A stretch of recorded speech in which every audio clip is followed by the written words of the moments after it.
The Indianapolis Colts fall in epic fashion to the Jacksonville Jaguars 36-19, basically knocking themselves out of playoff contention and out of the lead in the AFC South. However, the story everyone is concerned about with is Daniel Jones's season-ending Achilles injury. So what do the Colts do for the rest of the year? Next year and beyond? And how do you, the fans, feel about the state of this franchise? Well, let's talk about it, everybody. Welcome to the Horseshoe Huddle Podcast, presented by Indianapolis Colts on SI.com. I, of course, am Drake Wally, deputy editor for the website, host of the show, credentialed media member, whatever the hell you want to call me. Guys, usually with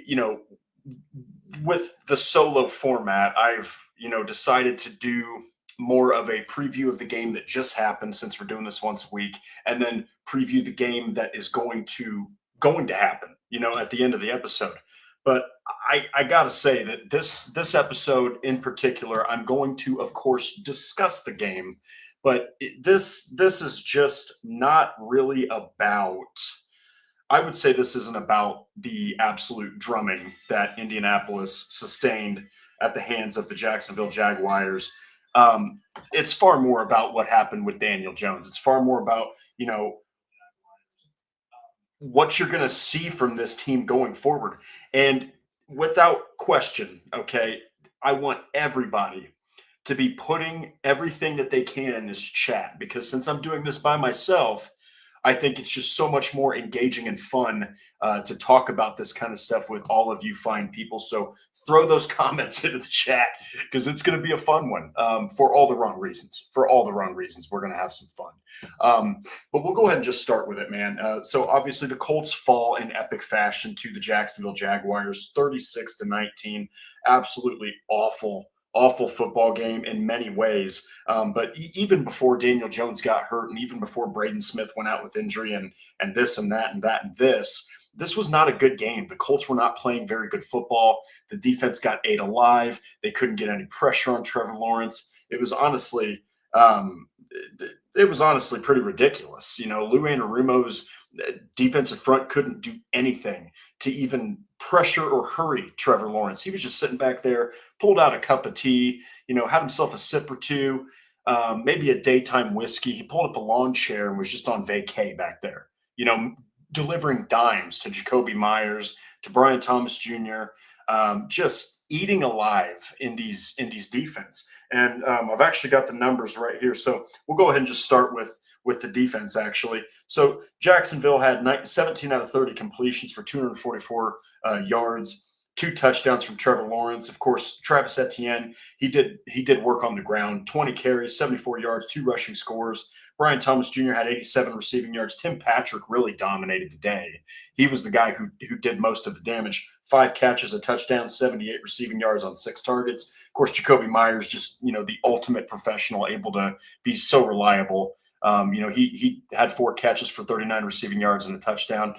But where the hell was the pass rush? You're looking at guys like Leatu Latu. You're looking at guys like Kwity Paye.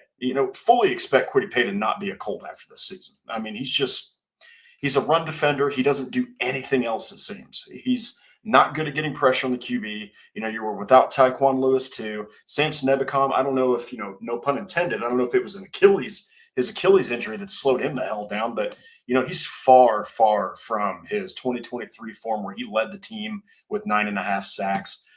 This defensive front absolutely sucked in that game. And the saddest part, ladies and gentlemen, the Jaguars were without Walker Little, their starting offensive tackle. I was of the mind that Leatu Latu and Samson Ebukam especially would eat, because Charlie Partridge, defensive line coach, I was hoping he was going to put one of those guys over where Walker Little used to be against his backup. Either he did that and it didn't turn out well, or it was just complete miscommunication between Charlie Partridge and his defensive line. I don't know, but I just don't think Charlie Partridge is it. I think last year the defensive line was pretty underwhelming with pass rush, and this year, even though Leatu Latu has done his thing, this is just a defensive front that's not getting the necessary pressure on quarterbacks. Trevor Lawrence is a very inaccurate quarterback, just by habit, he's inaccurate, right? 17 for 30 is not that great. That's just not that good. And he had all day to throw, and he was still dirting passes. He was still missing guys. So for Trevor Lawrence to have all the time in the world like that, that's just unacceptable. So the defense really needs to look in the mirror here and figure out why in the hell they're not able to get more pressure on quarterbacks. But let's go ahead and jump into some of the comments here. So Tony Pelletieri says, "Did we find a QB yet?" To be determined. To be determined, Tony. I'm actually writing a piece on 3 reasons why the Colts are officially in quarterback purgatory. Yet again, that's going to release tomorrow morning at 7 a.m. And Paul Wilson, legendary viewer, legendary listener, the man. Nothing to see here as our whole season and future seems to be burning to the ground. Paul, wait a minute, guys. We just had breaking news from Mike Chappell. The Colts are bringing in Philip Rivers, 44-year-old Philip Rivers, in for a Tuesday workout. Makes sense. He might still have that itch, and the Colts are running out of QBs at worst. It's a how you – okay, so my apologies. This is just I think it's just Mike Chappell just throwing out ideas. So don't listen to that, I guess. But anyway, that tweet from Mike Chappell shows you just how it just I'm trying to figure out if this is breaking news. So now Tom Pelissero has said this wouldn't be the first time Philip Rivers was close to coming out of retirement. Kyle Shanahan said in 2023 Rivers was the contingency plan if the 49ers advanced to Super Bowl and ran out of QBs. Now it's the Colts who may break the glass in case of emergency. Can you guys imagine if they signed the last quarterback to lead this team to the freaking playoffs after 5 years, and he'd be 44? This is crazy. This is crazy. This is crazy. I mean, he's got ties to Shane Steichen. He's able to run the offense. I mean, I'm trying to figure out, guys, because I'm the only one on this show. Okay, nope. Ian Rappaport has confirmed that they are bringing him in for a workout on Tuesday to see if he will join their practice squad. Per Ian Rappaport and Mike Garofalo, this is real. Daniel Jones' season is over. Riley Leonard will start, but Philip Rivers may be an option. Holy cow. Philip Rivers, there you go. You know what, Tony? Did they find a quarterback yet? Dear God, it might be a mid-40-year-old retired quarterback who last played in a Colts uniform in 2020 during the COVID season. So absolutely bonkers type of stuff going on here. I cannot believe it. Yes, it's true. Bruce, it's true. Tom Pelissero broke it. Ian Rappaport broke it. Mike Garofalo broke it. Mike Chappell broke it. They're bringing in old Uncle Phil for a workout tomorrow. Oh my God, I can't believe it. I thought I was tripping for a second. Also, guys, typically I like to have myself a brewski on the show, but I really felt like with the way things are just burning down for Indianapolis, why not a nighttime whiskey? It's actually an old-fashioned, believe it or not. But yes, Bruce, it's true. The Colts have run out of options, and you got to think. Daniel Jones, done for the year. Anthony Richardson, there's a good chance he isn't even coming back this year. Still has not really recovered fully from that fractured orbital bone from that freak accident with the resistance band. And then Riley Leonard has a knee injury. And Steichen said, quote, we're hoping he can play. You know who that leaves? Brett freaking Rippin, a guy that was brought in just to be on your practice squad, and he's terrible. He's a barely rosterable quarterback. So I don't know. I don't know what they're gonna do. But this one real quick, Tony, his arm might be shot, but wouldn't you rather have the mind of a lesser passing Philip Rivers than a 6th round rookie? I would. I'll take it. They could still make the playoffs. They could still make the playoffs. But anyway, we're gonna jump into this is absolutely crazy. This is just crazy. This is I cannot believe that I am actually witnessing that Philip Rivers might be a Colt again. But anyway, back to the game here.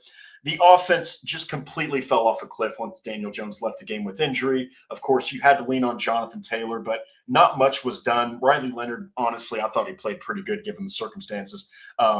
18 for 29 for 145 passing yards, an interception, but he did score on the ground. And Jonathan Taylor, of course, shouldered the workload, 21 carries, 74 rushing yards, also scored with a long of 14. I was very impressed with Michael Pittman and Alec Pierce. So Michael Pittman had 9 catches, ties his season high, had himself 12 targets, 79 receiving yards. Alec Pierce did his thing like he always does. Basically caught an absolute sidewinder in the end zone, but he couldn't keep possession. So he had a hell of a touchdown catch that was called back. But 5 catches, 80 receiving yards for a clip of 16 yards per catch. So at the end of the day, this was just, and the saddest part is Mooney Ward actually was about the only defensive player that I thought played well. There were a couple dimes that Trevor Lawrence dropped over his shoulder, but I mean, he had incredible coverage and they still threw those passes. So we'll get to Mooney Ward later. But yeah, so guys, we're just going to go ahead and address. We got some people in the chat. Corey Tram, I'm not gonna pull up your other comments. They're a little too zesty, a little too fiery. I respect your intensity though. Keep that energy in the chat, ladies and gentlemen. I mean, get frustrated. This is a frustrating time if you're a Colts fan. I work for SI. I work for Sports Illustrated, guys, and I cover this team daily, and I'm frustrated.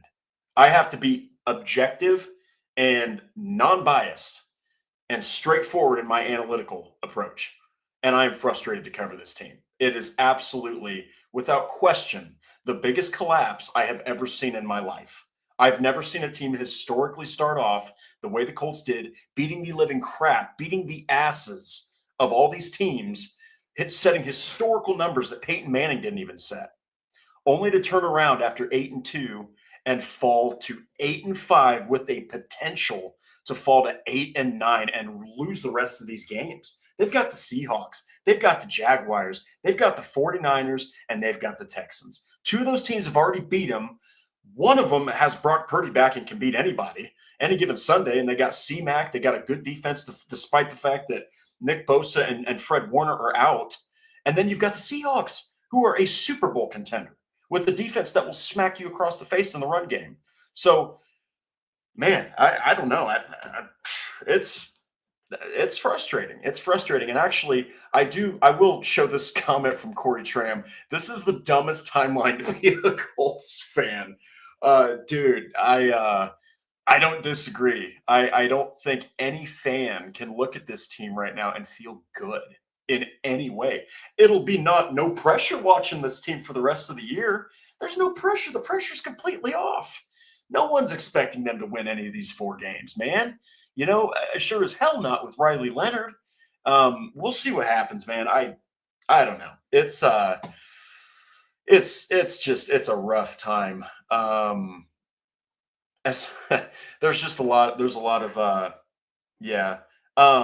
So Patrick Rye, CFO of the channel, legend, says that poor Riley Leonard got 2 touchdowns called back. He would have had a solid stat line. I think he had a solid stat line considering he's a 6th-round rookie who was a 3rd-string quarterback that basically got told, hey, biggest game of the season, kid. Go in there and try to do something after our starting quarterback just got hurt for the rest of the year. Unenviable situation, impossible situation for poor Riley Leonard. I thought he played good. I really did. I know he threw a pick, but what the hell do you expect from a 6th-round rookie? I expected nothing from him, and he still did something. So not necessarily the worst performance, but you're not wrong. Okay, so Corey Tram's super chat. Thank you so much, dude, for the donation here. Chris Ballard is a joke and should be out of excuses. Let 2020 go. I don't know entirely if he is a joke. And now I will say, covering this team, I started with SI when they fired Frank Reich. That was my first episode. It was my first article. It's been 3 years of me covering this team, and that's when I started covering this team. And you watch them go 4-12-1. They hired Jeff Saturday, absolute circus. The late great Jim Irsay says, I don't know how to make sausage, but I know how to build a football team. And like that year was insane. And of course, I will say that I have been all over Ballard and that he needs to step up. But I also want anyone in this chat, anyone, to tell me a GM that they know of that had a franchise generational quarterback retire after you had him for 2 seasons. Ballard's first year, Luck didn't play. He was hurt.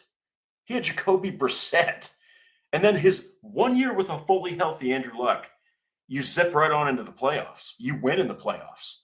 You push the Chiefs in the playoffs and lose, and then Luck's done. That sent the roster was built for Luck. The roster was built around Andrew Luck. Ballard constructed most of that roster. He drafted Quentin Nelson. He drafted Braden Smith. He drafted Shaq Leonard. What more do you? I mean, it's no wonder he was trying to scramble to get these veteran quarterbacks. They were built to win now.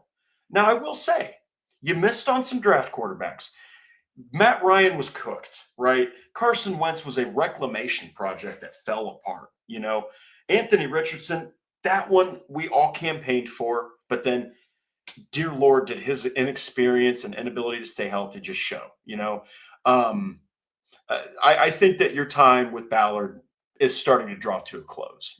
I don't know what's going to happen in this season. You can't really fault anyone for injuries, right? But yeah, I think that you absolutely have to let 2020 go. That wasn't even that magical of a year. They lost in the first round of the Bills, even though they probably should have won that game. But Corey, thank you so much, man. You're the best. Keep those comments in the chat. Paul Wilson, we could bring in Tom Brady. Wouldn't matter with this freaking defense. We have no shot. Just embarrassing. The defense, I've stood by this defense. Lou Anarumo is going to be a head coach after this year. He's a 1-year rental for the Colts. They're not going to keep him. I mean, he's going to another team. I don't know how he's not going to find a head coaching gig. He's been gunning for one. The Giants are the best fit. Mike Kafka is awful as the interim coach. He can't get that offense, defense, anybody to focus. I think Anarumo's gone after this year, and I think he has done a fantastic job. I know that this recent game sucked, but I mean, he's been without Charvarius Ward most of the year. He didn't have Sauce Gardner, but 1 or 2 games. DeForest Buckner's out, and yet he's going out there. And even though his defense is on the field 2/3 of the game against the Texans, against the Chiefs, they're putting up numbers. He did great against Mahomes, held him to 9 points almost the whole game, and he did great against CJ Stroud. So it's like, I personally think that Lou Anarumo is definitely not the problem, but I get where everybody is coming from here. It's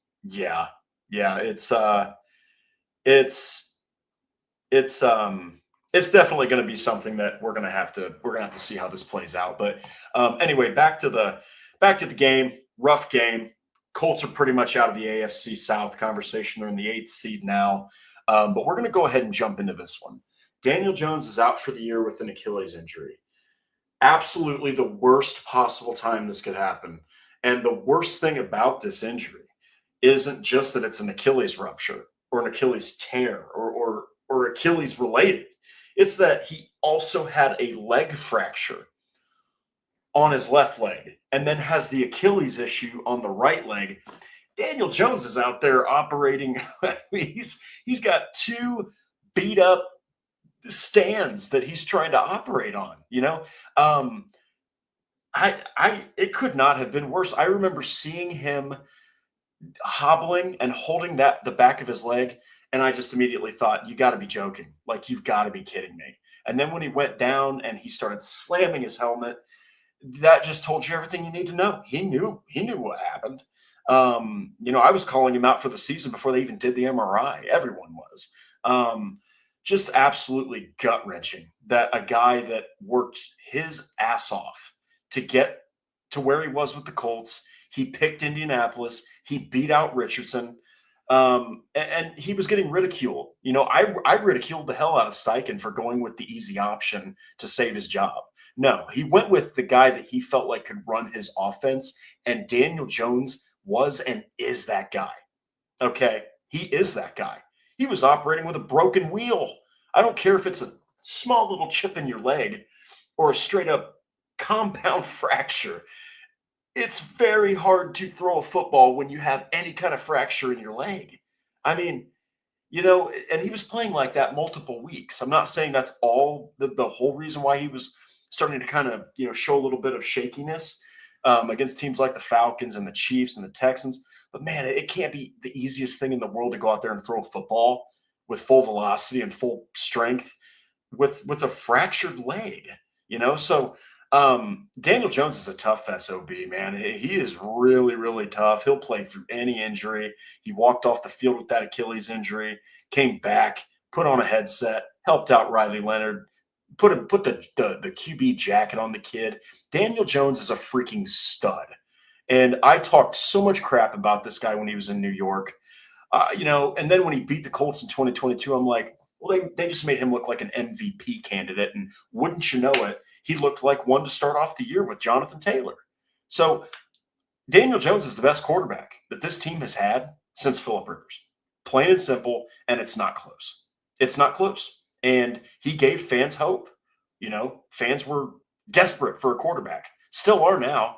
But Daniel Jones gave this fan base something to actually look forward to on Sundays and to believe in after they watched the colossal fall of Anthony Richardson, going out there throwing more picks and touchdowns and can't complete half his passes. So Daniel Jones, I for one, I hope that there's some kind of, return to Indy on a deal. I don't know what you're going to do. You can't mortgage out your future on a guy that had an Achilles tear.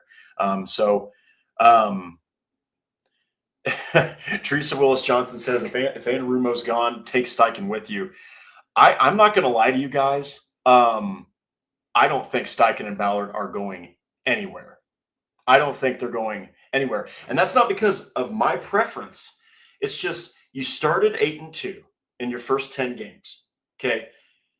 Your starting quarterback is gone. Okay. You have a right tackle in Braden Smith who's in concussion protocol. All right. Alec Pierce was out for multiple games with a concussion. Okay. Your defense doesn't have DeForest Buckner. Your defense doesn't have Sauce Gardner. Your defense doesn't have Charvarius Ward now. Your offense doesn't have Richardson, doesn't have Leonard potentially. You're digging in the bag to get Phillip Rivers. I just don't think you can fire a GM or a coach who started off that well just because they're falling apart because of injuries. It's not their fault. Don't get me wrong. Ballard deserves in so many ways to be fired. But Steichen was cooking. He was cooking. And I know that defense has caught up to him. Shane Steichen was cooking. He was absolutely ruining defenses. And he beat the crap out of a good Cardinals defense for the most part, came back and beat them. And then I know that the Broncos win was quote unquote on a penalty, but they hung 29 points on an incredible Denver defense. And I think to this day, it's still Daniel Jones' best career game as a quarterback.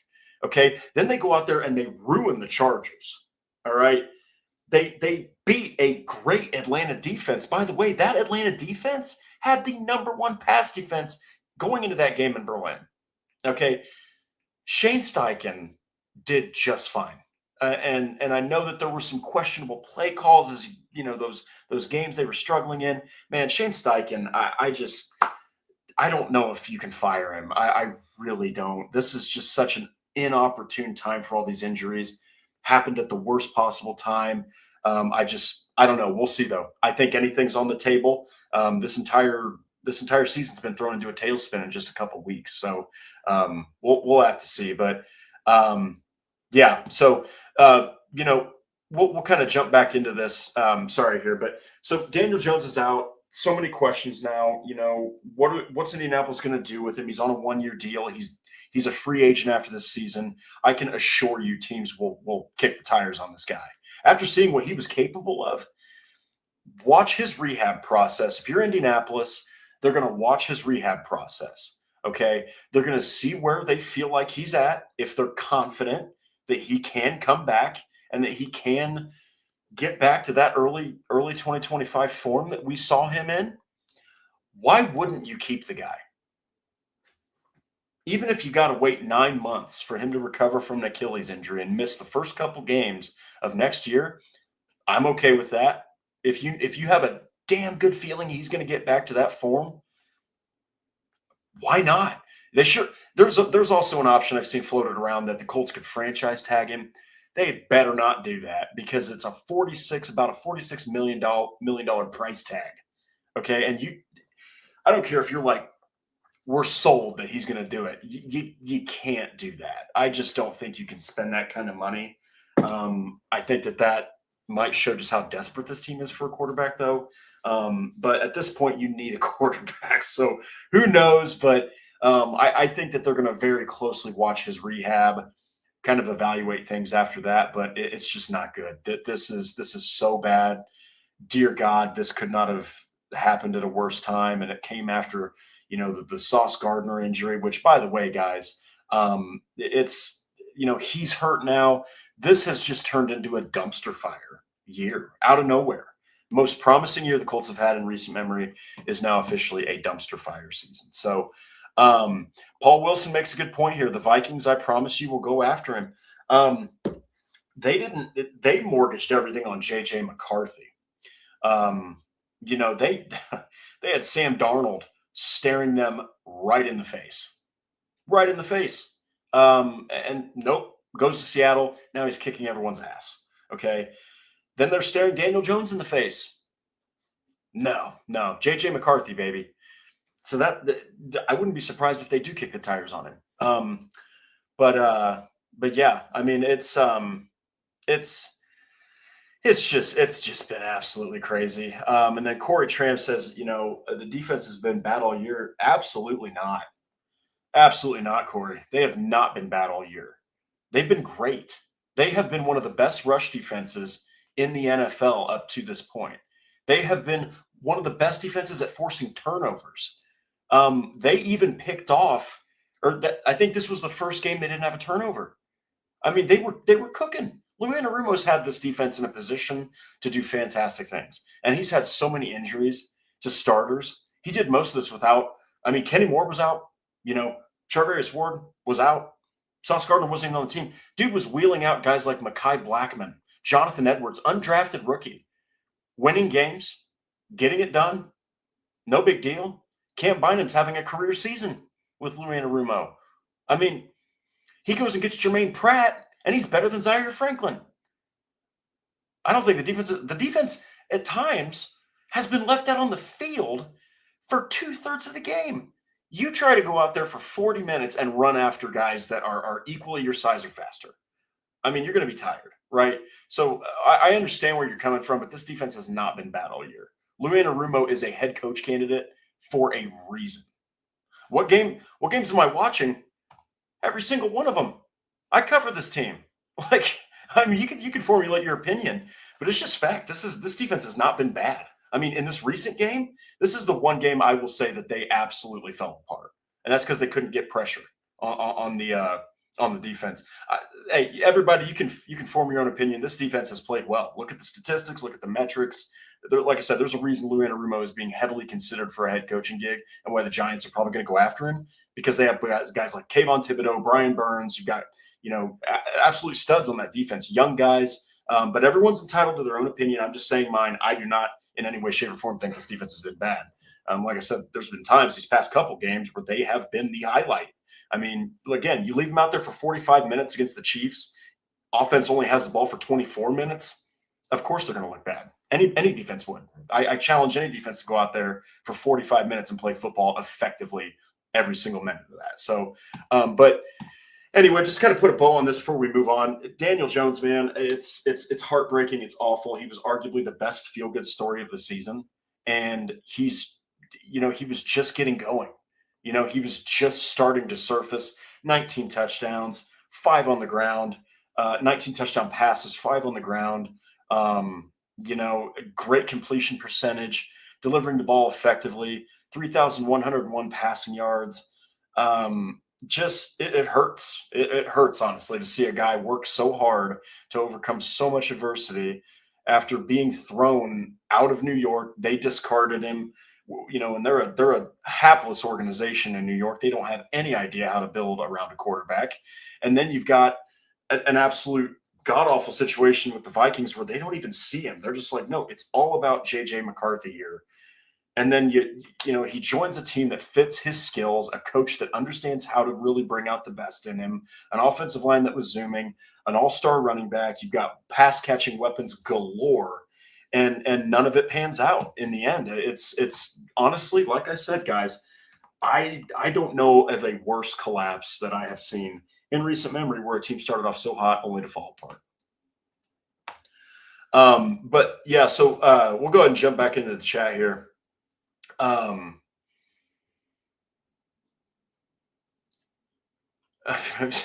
Tom Brady coming. Tom Brady coming in. Typical Tom Brady talking about Deflategate. But anyway, so let's see here. According to PFF, the Colts defensive rankings: coverage 29th, pass rush 18th, run defense 21st, total defense 24th. So if we do really want to get into, even after this rough performance against the Jaguars, okay, if we really want to get in to some statistics here, we absolutely can. And so if we're talking about yards, you cannot judge this Colts defense on yards, all right, because Lou Anarumo is he's very much of the mind that I don't care how much you get as far as yards, we're going to go ahead and stop you. It's bend but don't break. Only it's like Gus Bradley, only way cooler, basically, and way more effective. But as far as rushing yards, I mean, this defense, first, second, third, fourth, fifth, they are sixth in the NFL. Without DeForest Buckner, guys, sixth in the NFL in rushing yards allowed. Points per game allowed, they are still in respectable company at 21.9. I mean, that's first, second, third, fourth, fifth, sixth, 7, 8, 9, 10, 11, 12. So they're 13th, but they were in the top 10 most of the season. And then if we're going over to passing metrics and we're talking about turnovers, total turnovers, this Colts team is in the top 10 with 18. And in fact, they've got mostly interceptions. I mean, they're first, second, third, fourth, fifth. They're tied for sixth in the NFL with 12 picks. And again, this is a large part without Charvarius Ward, without Sauce Gardner. I'm just saying this defense it's not been as bad as some of the metrics say. And PFF, I do love PFF, I will say, but yeah, I mean, I think this defense has done just fine considering at times this offense has really left them out to dry. But Patrick always comes in with absolute heaters here, and I agree. I think that man, I gotta say, and I'm not trying to I'm not trying to bring out one player here, but I got to hear people's opinion on Zaire Franklin. Zaire is not good on an all-around level. He's not good. It says a lot, okay, when you bring in a dude from Cincinnati, or excuse me, from the Raiders. You bring him in, and you're talking about Jermaine Pratt outperforming Zaire Franklin. He's better in coverage. He has at times been busier than Zaire Franklin, making more tackles, making more plays in the backfield. His play recognition against the Steelers was fantastic. That dude was in the backfield absolutely putting in work against Kenneth Gainwell and Jalen Warren. I mean, it's just one of those things where I honestly think that Jermaine Pratt is a better linebacker than Zaire Franklin. Zaire Franklin, he's had some incredible seasons with tackles and like I said, staying busy. Last year, hey, his numbers are off the charts. He had like 5 sacks. I don't have him in front of me, but he had like 5 sacks. He had like 2 interceptions. He had 5 forced fumbles. That's what it was. He had like 3 sacks. Pro Bowl season, right? But Zaire Franklin, is a busy football player. He masks a lot of his flaws by being a volume tackler. He's a great blitzer. I will give him that. Can't take that away from him. Hell of a blitzer, but the guy can't cover a freaking stationary barn. Okay, the guy can't care. He can't cover anything. I mean, you're talking about a dude that made one good play all season in the end zone. I can't remember who the hell it was against, but Zaire Franklin's not a good linebacker. He's an okay linebacker. And given the contract and the respect that the Colts have for him, he's just not that great. He doesn't do everything that you need him to do. And I think that their linebacking room, you bring in Joe Bocci hoping he's going to do something. He gets waived, and the Titans claim him. And I don't know. Yeah, this is a good one, and Corey actually nails this too. Been a better blitzer this season, but yeah, he's just not. You got to be able to cover a little bit in the NFL, and Zaire is just yeah. Yeah, this is a good one. I mean, there's been times where Latu, I think this is a big knock on Ballard. There's been times where Latu has shown the potential to be a number one, but then there's just times where he's non-existent, and I think that also, Patrick, means that JT Tuamoliau, multiple times he's been inactive. He's been a healthy scratch. Kwity Paye's not getting pressure. Samson Ebukam's not getting pressure. Tyquan Lewis is a rotational guy. Offensive lines can just focus on Latu. You can just take a tight end and chip that dude all game. In fact, against the Jaguars, Latu was close. And I know we say this a lot. Patrick will call this out. It's true. But, man, it is still a massive need. It is still a massive need. You got to get more pass rushers to help Latu because he's actually, by all regards, had a good season. Got 3 picks. I mean, his Pro Football Focus grades are off the charts. He's been getting pressure. It's just there's no one else to help him, man. If I'm an offensive line coach, I'm circling number 97 and saying, hey, block that guy and we'll be good. Chip him and we'll be good. Keep the running back on his side for pass pro, we'll be good. Who the hell else is going to get to our quarterback? Sure as hell is it going to be Samson Ebukam or Kwity Paye. So, I mean, there's a lot of decisions the Colts are going to have to make when it comes to this defensive front. Okay, so we're going to jump into what happens at QB now. So many things. So many things can really happen here. I think that number one, you can monitor Jones's rehab recovery very closely, but you can also see what you have in Anthony Richardson, I guess. If you don't keep Jones, Richardson's your guy for 2026. It's his final season. They're probably not taking his 5th-year option. Okay, I wouldn't. I sure as hell wouldn't. I campaigned. I got to say this. I really do consider myself not an expert, but I think I know a damn lot about football. The X's and O's, the players, the ins and outs of the game, schemes, all that kind of stuff, right? I was so hyped when they picked Anthony Richardson.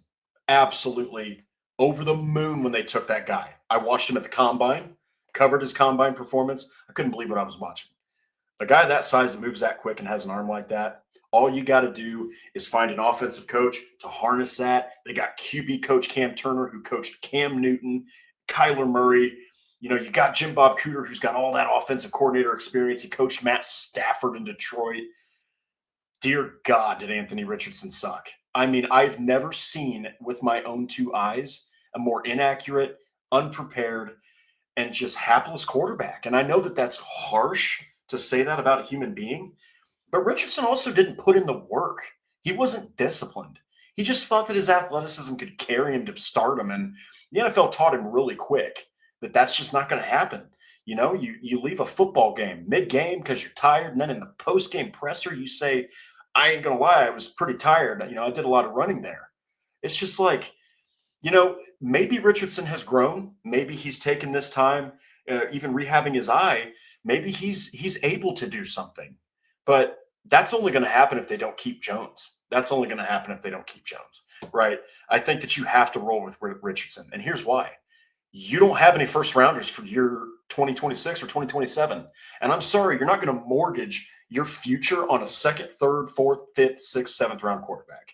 Guys like Russell Wilson that were discovered like that totally it just so happened that Matt Flynn didn't pan out in Seattle. Here comes Russell Wilson, the backup, right? Like you don't pick a quarterback in the second round and beyond and say franchise guy unless you're absolutely convicted that this is the dude. I just can't see the Colts doing that. And then the only other option is to see if maybe Riley Leonard has something, but he's a sixth rounder who was a third stringer. He's not a starting quarterback. And I guess the only other option, guys, is they sign a free agent. Here's who tops everybody. Here's who tops the 2026 quarterback free agency market. Russell Wilson, Aaron Rodgers, Marcus Mariota. Not happening. They're not going to sign one of those guys. One of them might retire. It's just this is a quarterback hell type of situation the Colts have found themselves in out of nowhere. Out of nowhere. I think the most likely thing you're going to see is they're going to re-sign Daniel Jones. That's all I can see. Unless they're willing to tank for a couple years, or maybe Richardson's the guy. I just don't see that happening. So it's going to be tough. This is going to be such a tough offseason. They've got Carly Ursay Gordon has got her work cut the hell out for her.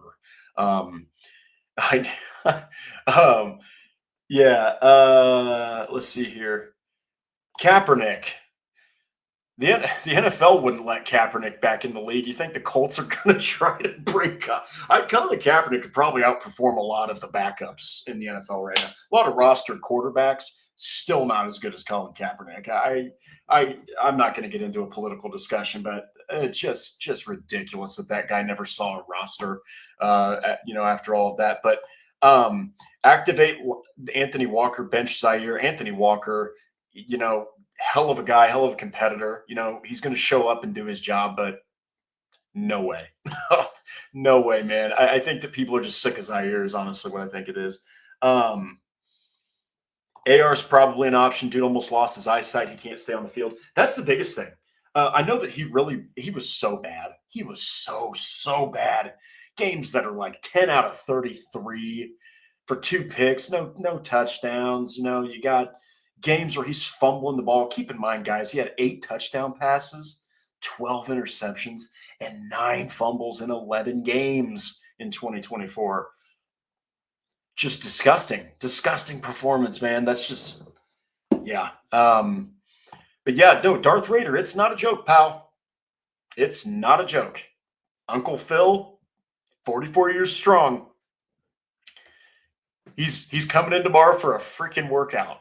So, Aunt Rich, not a bust. Not yet.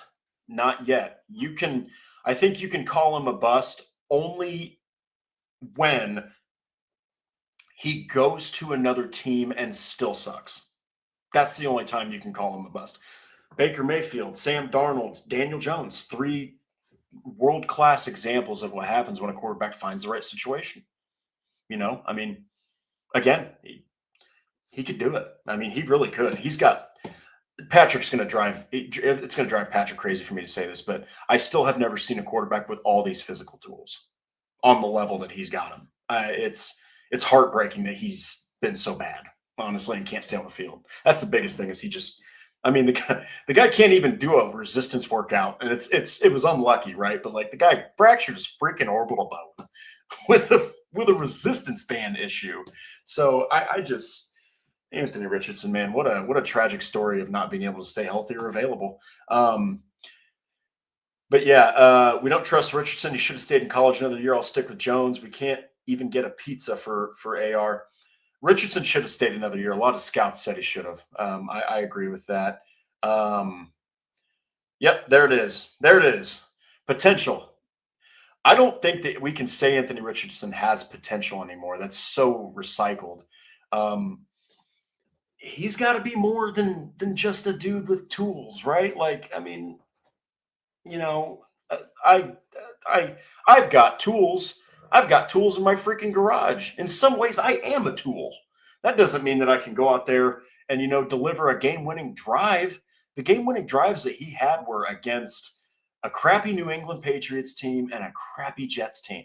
I know they still happened, but those teams sucked. They sucked. Okay, and Richardson had to climb back and win the game. So I don't know. I don't know. But I think that I just think that they've got some really, really difficult decisions ahead at quarterback, and it's really sad. Um, oh, so this is from Adam Shefty. Colts quarterback Riley Leonard. Thank you so much, Patrick, for this information. Colts quarterback Riley Leonard is dealing with what a source described as a strained knee ligament that has him week to week. Colts uncertain whether he will be able to play Sunday at Seattle. I mean, dear God in heaven. Like, this team out of nowhere was infected by injuries. I not only have I never seen a team turn into a collapsible project like they have so quickly, but their injuries. What happened? Like, what is going on with this football team? Next thing you know, that Brett Rippon will, he'll have a headache, won't be able to freaking play. I don't know, man. This is insane. Absolutely insane, ridiculous situation unfolding for the Colts. I'm just yeah, I don't know. But and then lastly, we'll kind of jump into this too. And we'll give a very brief preview of the Seahawks game. I'm not even going to really throw any stats out there. I'm pretty much just gonna talk about it. But what do they do for QB? For the future. Kind of covered it. I think that you have to be really patient with Daniel Jones's recovery process. You're not going to franchise tag him. I know that I saw that somewhere on X. That's just not going to happen. They're a team that is going to need to know exactly what they're getting with Daniel Jones, but they're not gonna fork over $46 million. They're just not going to do it, especially given that he has an Achilles tear and he had a fractured, fibula in his left leg. It's just not happening. They don't have the capital. They don't have the situation to do that. They traded away 2 freaking first round picks, so not happening. But that's why I think that they're going to give Jones a new deal. And I think a lot of teams are going to kick the tires on Jones, but they're not going to outright say, hey, man, we got to sign this guy. I don't care if you're Patrick Mahomes before this year, you're Patrick Mahomes. You have a torn Achilles, man, is that hard to recover from and be the same guy, right? But, like, you also mortgaged your future on this dude. You were going to give him a long-term deal before this injury. You gave away 2 first rounders for Sauce Gardner to go all in, meaning you're not going to pick a quarterback in the next 2 drafts because you gave away the first rounders. So I don't want to say the Colts don't have a choice, because they absolutely do. You've got Anthony Richardson if you think that he can do something. But I mean, the best choice is if gun to my head, pick something for the Colts, re-sign Daniel Jones. I mean, at this point, anything, anything. I mean, they're working out Phillip Rivers, guys, on Tuesday. Tomorrow they're working out Phillip Rivers. So I'm beside myself at this point. Yeah. So if they're lucky, they can let him test the market and give him another deal around $15 million. I think that would be pretty cheap, pretty nice. I mean, they signed him on a 1-year deal for $14 million. So, I mean, given that injury, that's gonna drop his market value big time. So, but yeah, so we'll go ahead and give a very brief Seahawks preview. This doesn't even need to get analytical or anything, because I want to talk at the end of the episode about these injuries. Um, my goodness, the Seahawks are about the worst possible team for the Colts to face right now in the worst possible stadium. You're going to the home of the 12th man, one of the loudest, most aggressive atmospheres. It rivals going to play. You get the Skull Chants in Minnesota. It rivals going to Kansas City and Arrowhead. I mean, it is a daunting task, regardless of how crappy or great Seattle is. It is so hard to win there. It's just not easy, right? Like you're dealing with a lot when you go to Seattle. And Sam Darnold's playing great. Jackson Smith and Jigba looks like an MVP candidate. They've got Kenneth Walker. They've got that defense is humming. Okay, they are playing great football, and I think that this is an absolute nightmare matchup for Indianapolis, given everything that's happening, given how the wheels are falling off, given how the engine has stopped, given how the belt came off the freaking loop and your brake line went out. I mean, this car that was the Colts, it is in the ditch, without a tow truck. Like they've got nothing but demons ahead. They've got an absolutely grueling schedule. I know it's been rehashed over and over, but I cannot emphasize how hard this schedule is for Indianapolis. Like they basically can't lose out, or they basically can't lose if they really want to have a good shot at making the playoffs. There's still certain situations that can pan out, but I cannot. This is not a playoff football team. This just is not a playoff football team. 40-7 Seahawks. Boy, that is belt to ass. Boy, that might get people fired. that might. I say that I don't think Steichen and Ballard are going anywhere because of all these injuries and stuff that's out of their control that's happened. But boy, oh boy, if you lose 40-7 to Seattle, follow it up with like a 35-10 loss. If you start losing by like 3 scores and you do that consistently, especially to your divisional opponents in Jacksonville and Houston, yeah, I think you might see some heads roll. And it sucks. The playoff teams can overcome stuff. I think that this might sound crazy, and I'll get into this to end the episode. But I think that there was a shred of hope, even with Leonard starting, that they could make something happen. But that's actually really, really good to transition into this. The news and rumors, man, where to start? Riley Leonard, ligament issue. Good chance he doesn't play. Not to say that he can't. It's only Monday, but good chance he doesn't even suit up. In that case, you have Brett Rippon as your quarterback, which I would fully expect if he can't go, they're going to sign somebody. You cannot. I'm sorry. You still have a sliver of hope to make the playoffs. You need to treat your team like you're going to try to do that. All right, you can't just pack it in and say, well, no Jones, Richardson, or Leonard. The hell with that. You better sign somebody that you feel can at least do something. And Brett Rippon ain't it. He doesn't give you any chance to win. You better make him a backup quarterback, bring him up from the practice squad, and sign somebody who you feel like can at least operate the offense, raise the floor a bit, right? Sauce Gardner's still hurt, still on IR, or not on IR. He's still injured with the calf strain. Mooney Ward out of nowhere has his 3rd concussion. I'll be honest with you guys. I think he needs to retire. I don't think that he needs to play any more football. Given what happened last year with the poor man's daughter, he still played. Comes to the Colts. He was contemplating retirement. He had to find that fire to even suit up and play again. Okay. Now he's had his 3rd concussion. That is some scary stuff. That's like potentially life-altering stuff in the most nightmarish way. If he gets a 4th concussion, you're talking about permanent brain damage potentially. Like this dude should retire. I hate to say it. He's so damn good. And it was so hype when they signed him. But for me, Charvarius needs to hang it up. He's made his money. He's won a Super Bowl. He led the NFL not long ago in pass deflections as a 2nd-team All-Pro, Pro Bowler, with the 49ers.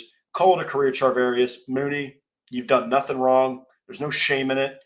Retire, dude. Like, take your money, supply for your family, and ride off into the sunset with those millions of dollars that you've saved up, because it's not worth ruining your life over just to stay in the NFL for a fourth concussion, 3 in the same year. And then, you're talking about you're talking about all these injuries. Braden Smith, now he's in concussion protocol, comes back off of all these mental health struggles and, rises to the occasion. Literally had arguably some of the most dark things you can have happen with mental health, which, look, I've struggled with mental health in the past, right? And I've gotten through it, but it's hard as hell. And you have to have a village around you to get through that kind of stuff. And you have to also have the wherewithal and the will to get through it too. And Braden Smith has his road to being in the starting lineup for the Indianapolis Colts is one of absolute warrior-like mentality. Okay.